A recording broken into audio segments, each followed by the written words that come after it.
Welcome, guys, to Crew Connect. So glad you're here with us. Guys, praise the Lord. The weather is finally great. Sun's out just in time for your online classes. We're praying for you guys with those. Hope that's going well. We miss you though, guys. No amount of sun can replace seeing you guys. We just long for the day when we can be in the same room together, see your faces, hear your laughs, and be reunited again. We're looking forward to that. This week, staff, we had fun. We did some things. We did some TikToks for you guys. You can, if you want to see those, you can find that link right there. Click on that. But we would love to see you guys. Love to see you guys do that. And so please send us your TikToks. You can do that by emailing or texting them to your crew staff that you're connected to, or even just on TikTok. If you hashtag it CrewEwu, we'll find it. We'll find you there. And we'll give out a coffee gift card to our favorite and possibly highlight those as well in the weeks to come. Right now, the kit. We want to talk about what's in it, but even want to talk about why we're doing this Crew Connect. Our hope is that this will be an opportunity for you guys to connect with Jesus. In the midst of uncertainty, we want to be able to provide a place where you can come and hear God's word and have an opportunity to respond to it. Even this week, it's Holy Week. We're thinking about Jesus' death, his resurrection, and that good news. And it's great to be able to carve out space to spend time with him, to hear from him. And hopefully that's going to do it. And so in this kit, again, we have things for you. There's a song to add to your playlist, a worship song, some journal prompts after the talk, as well as an article. This week's article, it's about, how do you fight stagnation spiritually? How do you fight spiritual stagnation when you're at home? I know for many of you, you're home right now. You're with your family, or maybe you're the only one left in your apartment in Cheney, and it's just not the best environment to grow spiritually.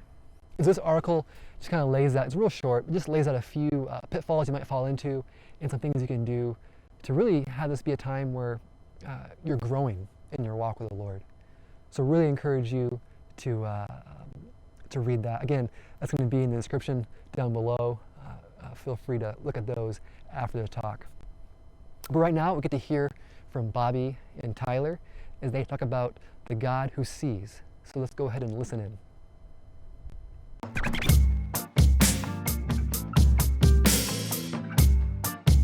Hey guys, welcome to Reality Check. My name is Bobby. This is my buddy Tyler. And we're with you this week talking about a woman in the Old Testament named Hagar in this series that we have going on called Reality Check. And I'm really excited about just the hope and comfort that her story brings into our story, how it connects to Jesus and how we can learn from that. So a little bit about this passage before we jump in.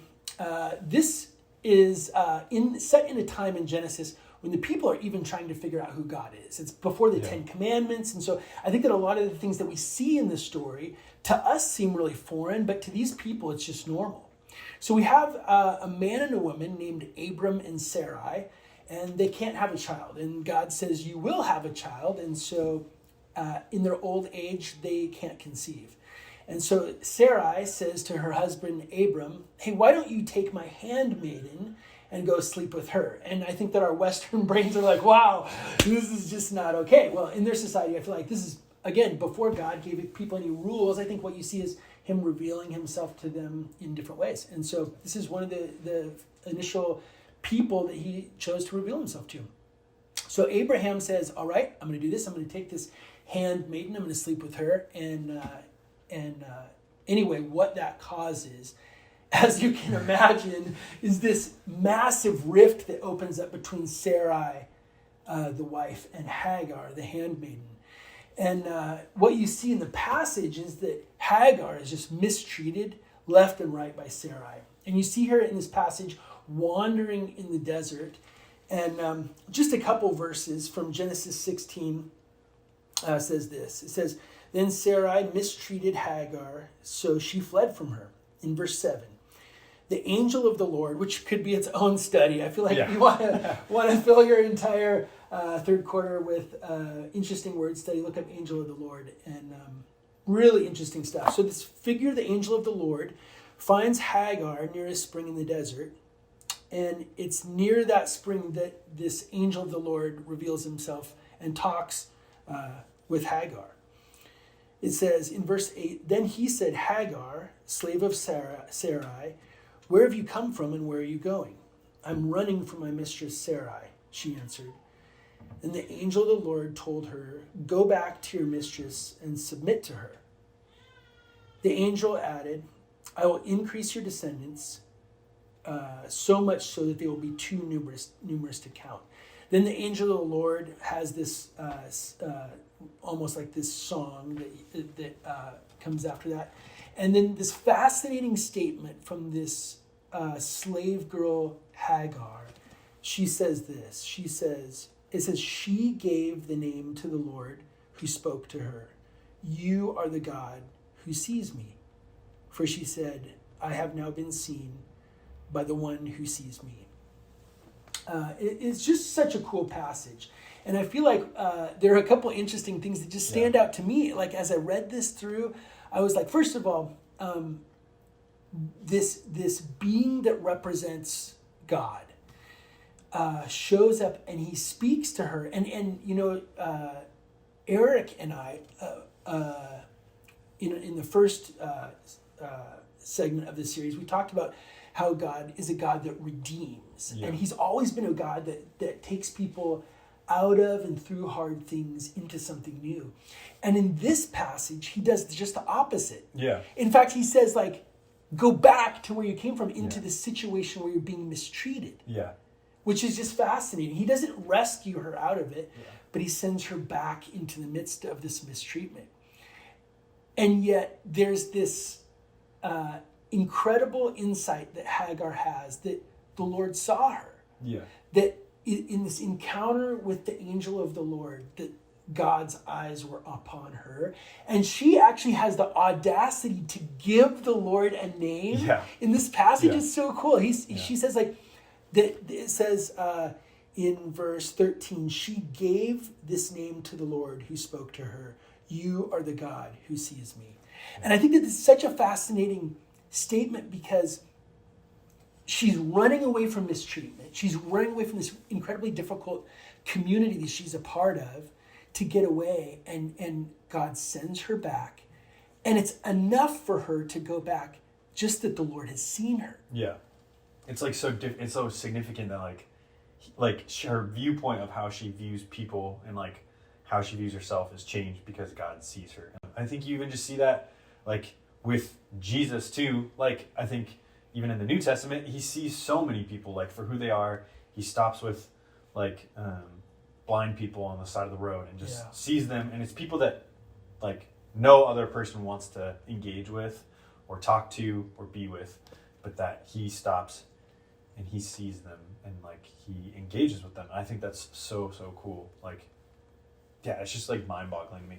So well, it's fascinating because I think that like Jesus' mission is so significant, right? Yeah. And I think that like most people in our world that have significant missions and purposes, I think that what they do is they are laser focused on that mission, on that purpose that they have. When I think of people with important missions, I think of like the president or the CEO of a company. I remember working for companies where you would see the CEO and he would walk around and yet he would never talk to the common people in the company. Yeah. And yet you were supposed to just like watch him as he walked by, you know?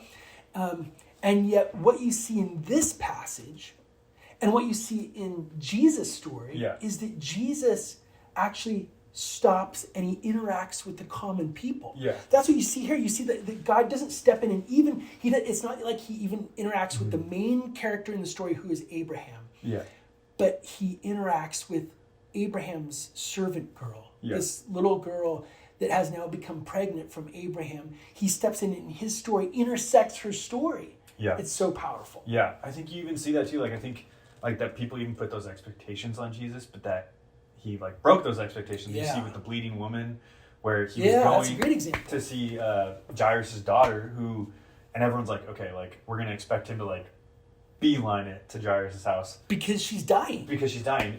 But he stops and says, someone touched me, like, and wants to engage and like see that person. And it, like, it's not just like a physical see, but like he wants to like see this person and see them for who they are and what they've gone through and that he loves them. And like, I think that drastically changes her life, but it also drastically changes Jairus' life too. So it's so cool. And it's such a cool picture to even the, in that scene, there are just crowds of people around that are pressing in.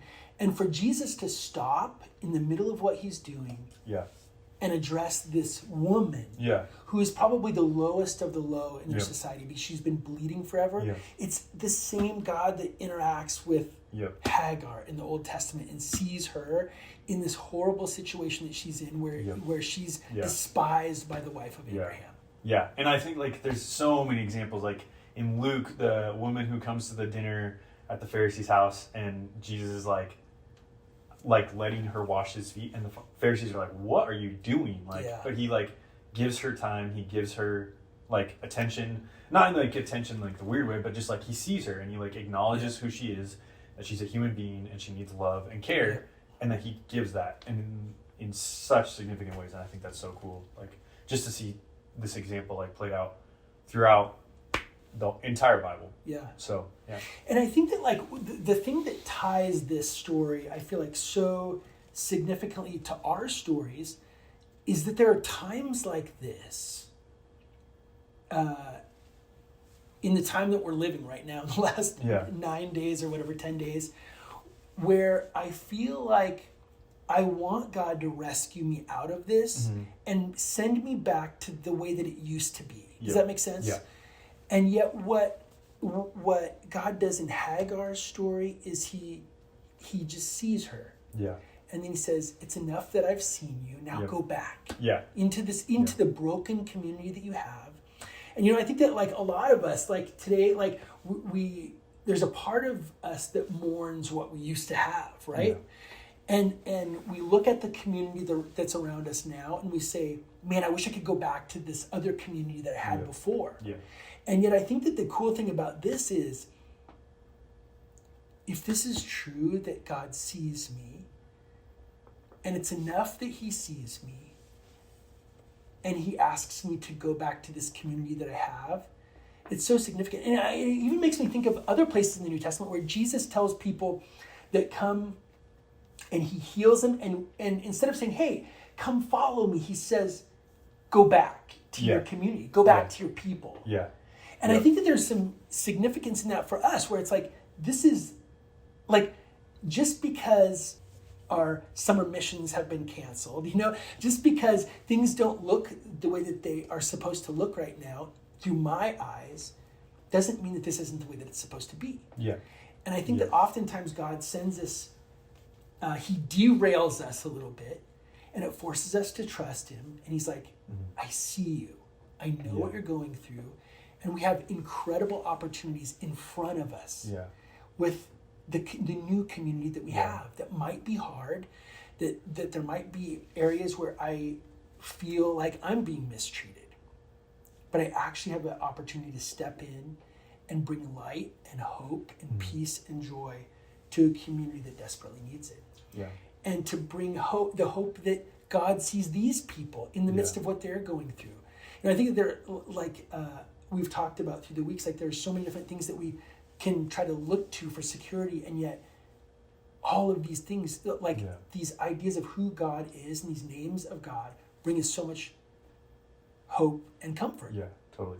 I feel like, man, I think even like how I've like been experiencing this is like, sometimes I look at this and I go, okay, like I know God knows what's going on, but there's something significant about God knowing and then seeing what's going on. I think it's like, he's not blind to what's going on, he's not unaware.